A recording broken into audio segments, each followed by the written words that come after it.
Ya, jadi sebelumnya saya tuh sudah menikah selama 5 tahun, tapi memang belum diberi momongan. Kami pikir saat itu ya memang belum rezeki aja gitu kan. Terus kami juga udah jalanin cek kesehatan kayak misalnya cek kesuburan dan lain-lain. Tapi memang waktu itu memang belum dikasih. Bahkan di tahun depan di 2026 tuh kami sempat mikir mau bayi tabung aja gitu kan, karena udah 5 tahun juga belum memiliki momongan. Ya.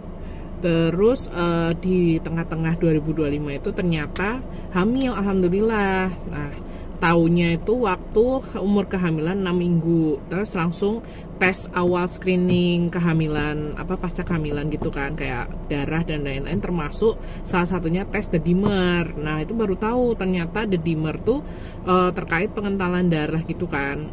Dedimernya itu waktu umur kehamilan 6 minggu itu sekitar 1000. Akhirnya dari dokter SPOG di kunjungan selanjutnya di weeks ke-8 itu tuh kami dirujuk ke spesialis penyakit dalam. Nah, di SP penyakit dalam ini kami disuruh mantau dulu, dilihat dulu, monitor dulu 1 minggu, karena memang sebelumnya saya sempat minum suplemen yang ada kandungan hormonnya gitulah. Jadi nanti di 1 minggu ke depan kita cek lagi, berarti umur kehamilan 9 minggu lah itu.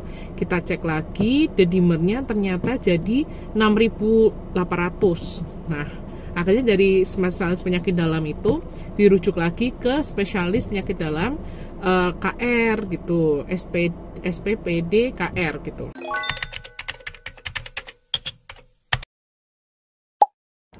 Nah, terus pas di SPKR itu sempat diminta cek lab gitu, ada sekitar 7 cek lab gitu, misalnya PA ya, terus habis itu ada lupus antikoagulan, terus habis itu ada anti B2 glikoprotein baik IgG maupun IgM, terus habis itu ada anti kardiolipin antibody IgG dan IgM, terus habis itu yang terakhir ada ANAIF itu.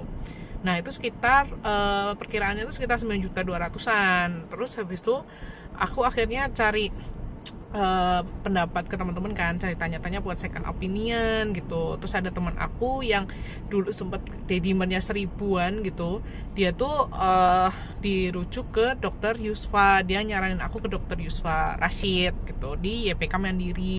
Terus di dokter Yuswa itu langsung dicek kan, guys. Dokter bilang, loh harusnya itu bukan ke SPKR, ini tuh harusnya ke hematolog gitu. Tapi nggak apa-apa kan, dokter kan memang udah beberapa kali, udah sering lah ya ngadepin pasien-pasien APS gitu.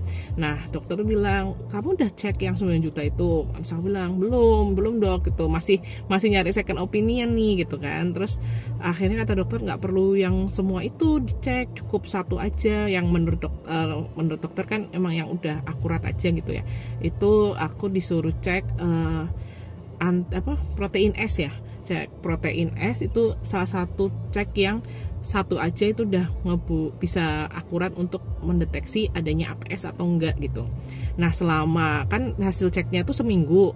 Nah, selama aku seminggu nunggu hasilnya itu aku tetap harus disuntik pengencer darah tuh, enoxaparin gitu. Nah, akhirnya setelah 1 minggu bener APS gitu.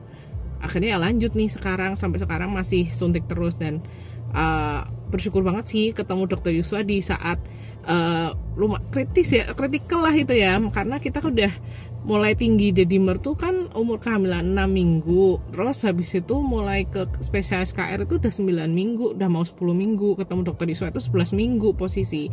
Jadi kalau bisa makin lama makin belum ketahuan, belum disuntik pengencer kan, mungkin aja asupan makanan sama minuman sama oksigen buat janinnya itu terhambat ya, terus jadi takutnya kenapa-napa nih janinnya. Tapi alhamdulillah ketemu dokter Yuswa ini di momen yang tepat gitulah, di waktu yang tepat, dan alhamdulillah bayinya sih sampai sekarang masih sehat dan selamat sih, semoga sampai lahiran lancar.